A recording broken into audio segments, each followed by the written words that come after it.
இங்கே பாருங்களேங்க. ஒ நானு பைபிள் படிச்சுக்கிட்டு இருந்தேனா, அப்ப எனக்கு ஒண்ணு தோணுச்சு. கேட்குறீங்களா? அ ஏசப்பா இருக்காங்கல்ல, அவங்க ஒரு இடத்துக்கு போய்க்கிட்டு இருக்காங்க. போன உடனேவும் அங்க ஒரு கிணறு இருக்கு. அந்த கிணத்தாண்ட போய் இவங்க நின்னுட்டுருக்காங்க. அப்ப சமாரியா ஸ்திரீன்னு ஒரு பொண்ணு தண்ணி எடுக்க வருதுங்க. உடனே அவருக்கு அவங்கட்ட போயிட்டு அவர் கேட்குறாரு, "எனக்கு கொஞ்சம் தாகத்துக்கு தா" அப்படின்னு கேட்குறாரு. உடனே அந்த அம்மா சொல்றாங்க, "நீங்க எப்படி எங்ககிட்ட வாங்கி குடிக்க போச்சு தண்ணி? நீங்க யூதராச்சே, நான் வந்து சமாரியா ஸ்திரீ. அ எப்படி நான் குடுக்க முடியும்?" அப்படின்னு கேட்குறாங்கங்க. அப்ப சமாரியா ஸ்திரீனா என்ன அப்படின்னா, இவங்க வந்து ஏசப்பா வந்து இஸ்ரவேல் ஜனத்த சேர்ந்தவங்க. அவங்க வந்து வேற மதத்த சேர்ந்தவங்களா இருந்திருக்கலாம். அப்படிதானே?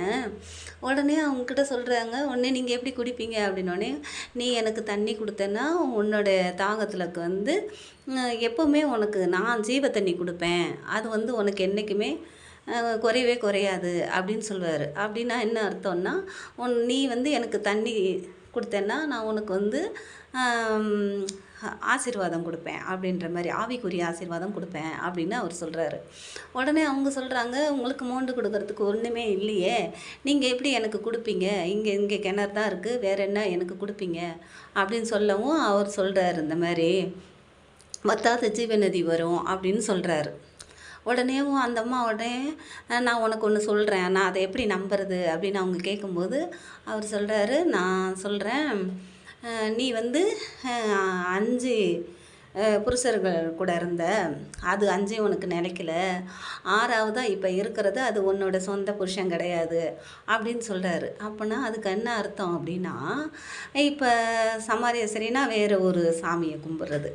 இப்ப பாருங்களேன், ஹிந்துலேருந்து ரட்சிக்கப்பட்டு போவாங்க இல்லையா? அந்த மாரி தான் அவர் சொல்றாரு. அப்ப நம்ம கடவுள் எப்படி வச்சிருப்போம், நாங்க ஃபர்ஸ்ட்டு இந்து தான். அப்போ கடவுள் நம்பிக்கை நெறைய இருக்கும். எங்க பாட்டி கூட இருந்ததுனால எனக்கு நெறைய இருக்கும். ஒவ்வொரு சாமியா கும்பிட்டோம். எனக்கு ஒண்ணுமே நடக்கலங்க. எல்லாருக்கும் நடந்திருக்கு. எங்க பாட்டிக்கும் நடந்தது. அவங்க பரம்பரை பரம்பரையா கும்பிடுவாங்க. அதனால நடந்தது.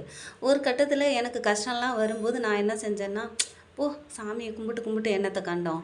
அப்படின்னு சொல்லிட்டு நம்ம எங்கேயுமே போறதே இல்ல. எனக்கோட கஷ்டத்தினால நான் எதுவுமே செய்யறதே இல்ல. அப்போ ஒரு நாள் வந்து இன்னொருத்தவங்க எனக்கு சொன்னாங்க. உடனே நான் சொன்னேன், "அட போங்கங்க அங்கிட்டு, நாங்க கும்பிடாத சாமியா? நீங்க வந்து அப்படியே பெருசா சொல்லிட்டீங்க." அப்படின்னு சொன்னேன். உடனே அவங்க எல்லாம் வந்து பாருங்க, ஒரு நாள் தான் வந்து பாருங்களேன் எப்படிதான் இருக்குதுன்னு அப்படின்னு சொன்னாங்கங்க. அப்ப நான் போன உடனே எனக்கு அப்படி தோணுச்சு. பரவால்ல அப்படின்னோனே என்னோட உடம்பு சரியாயிடுச்சு. அப்ப நான் நம்புறேன் இல்லையா? அது மாரி தான் அவங்கள சொல்லியிருக்காங்க. அப்ப அந்த அம்மா பதிலுக்கு